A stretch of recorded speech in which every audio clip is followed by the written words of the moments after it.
Uma das preocupações dos cientistas nos últimos anos é com o efeito devastador das mudanças climáticas que varrem o planeta. Estaria a Amazônia livre dessas alterações? No Entrevistas Série Clima, vamos conhecer um pouco dos tornados, aqui chamados de tromba d'água. Daniele Nogueira é especialista em micrometeorologia, mas nesta entrevista ela conversa com a gente sobre grandes fenômenos, como tornados e também tromba d'água. Daniele, de forma bem simples, o que é um tornado? Bom, na verdade, um tornado que a gente observa, aquela nuvem funil, é apenas uma parte de uma tempestade bastante severa, que a gente chama de tempestade de supercélula, uma nuvem muito grande, com uma atividade muito intensa, e a gente tem essa nuvem funil que se forma, né, numa rotação e que pode alcançar a superfície terrestre. E quais são as condições para o nascimento e a formação de um tornado? Bom, o tornado necessita de bastante energia, uma alta temperatura e muita umidade também. E uma coisa que contribui bastante é a gente ter um encontro de massas de ar diferentes. Eu ter uma massa de ar quente e úmida e eu ter, de repente, uma corrente de ar, uma massa de ar chegando mais fria. Essa instabilidade causada pela diferença entre as duas massas pode formar uma tempestade muito intensa, capaz de gerar um tornado. Agora, uma curiosidade e que é muito fácil para as pessoas leigas, as pessoas simples confundirem. Qual é a diferença entre um furacão e um tornado? As pessoas confundem bastante os dois fenômenos, na verdade são fenômenos de escalas diferentes.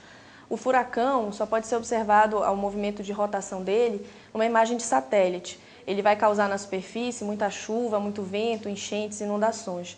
O tornado, por sua vez, pode ser observado a olho nu, a gente consegue visualizar a nuvem funil, aquele movimento de rotação vindo de uma nuvem muito grande, enquanto que na imagem de satélite esse tornado vai aparecer apenas como uma nebulosidade bastante intensa. E uma outra curiosidade, esta mais nossa aqui da região amazônica, o que é a tromba d'água? A tromba d'água nada mais é que um tornado que acontece sobre uma superfície líquida. E aí a gente pode ter uma tromba d'água sobre um rio, um lago ou um mar, né, com dimensões restritas, e aí a gente tem, na verdade, é simplesmente um tornado sobre a água, que foi o caso de Santarém. Voltando de novo aos tornados e com uma nova curiosidade.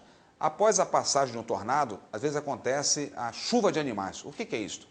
O tornado pode passar, por exemplo, por um campo onde eu tenha sapos, e esse tornado vai fazer um movimento de sucção, pegar esses sapos, levar para grandes altitudes na atmosfera e depois esses sapos vão cair em uma outra região, alguma distância dali. E no caso da tromba d'água, na superfície do rio, ele pode também puxar peixes e fazê-los cair numa outra região e a gente vai ter uma chuva de peixes. E o Brasil, a Amazônia, são territórios férteis para a formação de tornados? A Amazônia tem bastante energia, uma temperatura bastante alta e muita umidade. O que nós não temos com grande frequência na Amazônia é o encontro de massas de ar com características diferentes para poder formar tornados. E também nós temos a questão da floresta, e os tornados necessitam de grandes áreas descampadas ou então de grandes campos de planícies para poder acontecer. O que nós podemos ter são as áreas dos rios, que às vezes têm uma grande largura, e nós podemos ter as trombas d'água acontecendo, como foi o caso de Santarém em 2007. As mudanças climáticas forçadas pelo desmatamento, o aumento de temperatura, elas têm que tipo de relação com esse fenômeno? Bom, para o tornado se formar, a gente necessita de uma temperatura alta, a gente necessita de bastante energia. E é um fato que a temperatura do planeta tem aumentado. A questão das mudanças climáticas ainda é polêmica no meio científico, mas o que nós também podemos evidenciar é que, com o tempo, mais registros, as pessoas com câmeras em celular, câmeras digitais, conseguem fazer o registro das nuvens funil dos tornados. Então, esses eventos acabam tendo mais registros e não necessariamente têm aumentado no seu número, né? Agora, mesmo ainda com toda a meteorologia moderna, dos computadores e satélites, por que é tão difícil ainda se fazer previsão para esses fenômenos e até mesmo para as chuvas mais intensas, como se vê no sul e sudeste do país? Bom, a gente realmente teve uma melhora, a gente tem agora imagens de radar que permitem que a gente faça a previsão do tempo a curtíssimo prazo e, de repente, emitir alertas para a população para que elas saiam de determinadas áreas.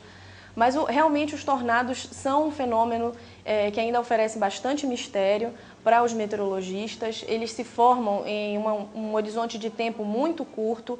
No momento você pode ter uma tempestade muito intensa, muito severa se formando e nada daquilo pode ter sido observado anteriormente por uma previsão. O radar é um instrumento que permite isso, porque você consegue observar as coisas se formando e fazer previsão de curtíssimo prazo.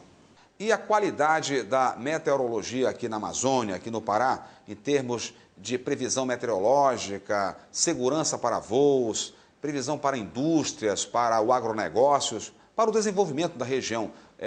Qual é hoje a novidade? O que se tem aqui? Qual a preocupação aqui de estudos nessa área? Bom, nós da SEMA pretendemos criar o Centro Estadual de Meteorologia e Hidrologia do Pará, o CEMPA, em que nós vamos estar fazendo previsão do tempo para as cidades do Pará, previsão climática junto ao RPCH, que é a Rede de Previsão Climática e Hidrológica, e vamos também tratar do assunto das queimadas, que é uma questão muito importante para a Amazônia, e também da qualidade do ar, emissão de poluentes, tanto no ambiente urbano como nas cidades do interior e aí por emissões industriais. Além disso, sempre que houver eventos extremos, está alertando a população através de boletins. E nós estivemos no Arraial deste ano para ver as novidades e os brinquedos que sempre voltam, porque fazem sucesso, mesmo que exijam uma boa dose de coragem.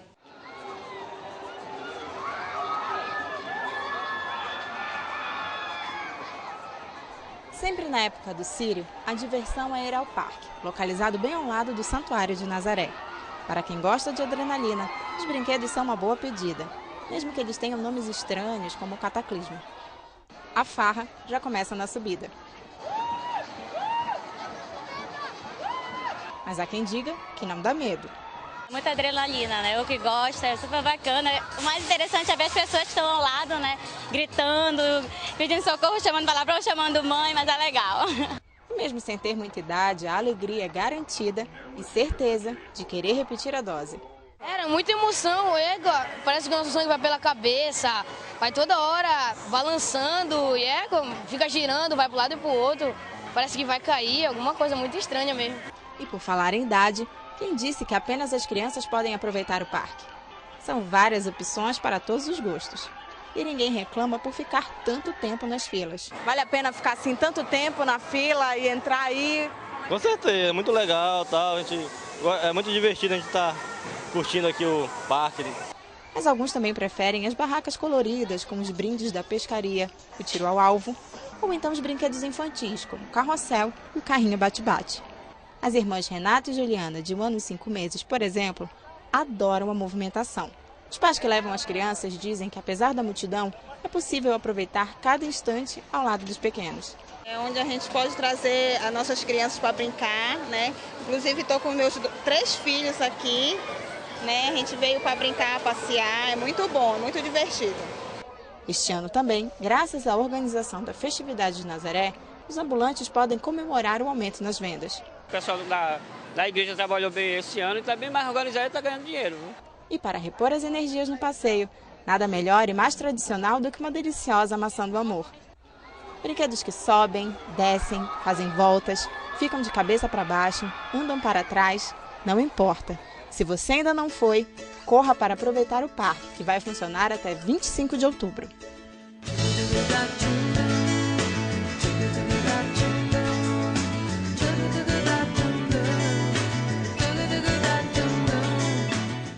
Obrigada pela sua audiência. Nesta emissora, parceira da Universidade da Amazônia, TV UNAMA, a comunicação, universidade, comunidade.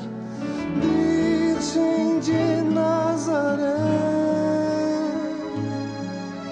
luz que nos guia, Ave Maria, Ave Maria.